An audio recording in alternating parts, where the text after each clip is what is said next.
আমরা ধানের শীষে ভোট দেব কেন? এটাও একটা প্রশ্ন। 1971 সালে যখন বাংলাদেশ স্বাধীন হয় তখন মেজর জিয়াউর রহমান স্বাধীনতা ঘোষণা করেছিলেন এবং জামাতরা তার বিরোধিতা করেছিলেন। যারা মুক্তিযোদ্ধায় গিয়েছিল, যাদের সন্তানরা, তাদের মা বাবার ধরে ধরে অত্যাচার করেছিলেন এবং বুদ্ধিজীবীদের খুন করেছিলেন। 2 লক্ষ মা বোনের ইজ্জত লুটেছিলেন সেই জামাত।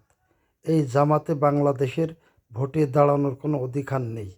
এই বাংলাদেশে যখনই জিয়াউর রহমান ক্ষমতায় আসছিল তখনই বাংলাদেশ উন্নয়ন হয়েছিল, বাংলাদেশে খাদ্য দ্বিগুণ হয়েছিল এবং এই বাংলাদেশে যখনই ম্যাডাম খালেদা জিয়া ক্ষমতায় এসেছিল 1991 সাল থেকে 96 সাল, তখনই বাংলাদেশে উন্নয়নের ধারা বয়ে গেছিল এবং 2001 সাল থেকে 2006 সাল যখন ক্ষমতায় এসেছিল তখন বাংলাদেশের উন্নয়নের ধারা বয়েছিল।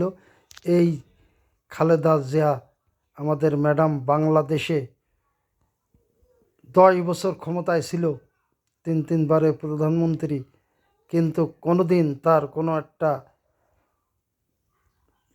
অন্যায় ধরতে পারেনি।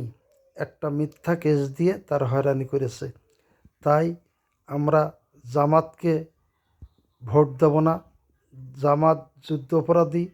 জামাতকে ভোট দিলে আমাদের এই 2 লাখ মা বোনেদের কাছে কৈফিয়ত দিতে হবে। জামাত একটা মুনাফিক দল, জামাত একটা বেঈমান। তাই আমরা জামাতের ভোট দেব না। আমরা জিয়া পরিবারকে ভোট দেব। সবাই জিয়া পরিবারকে ভোট দেবেন এবং দেশের একমাত্র হাল ধরতে পারে তারেক রহমান।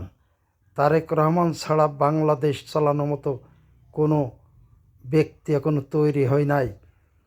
তাই আমি বলবো সবাই ধানের শীষে ভোট দেবেন।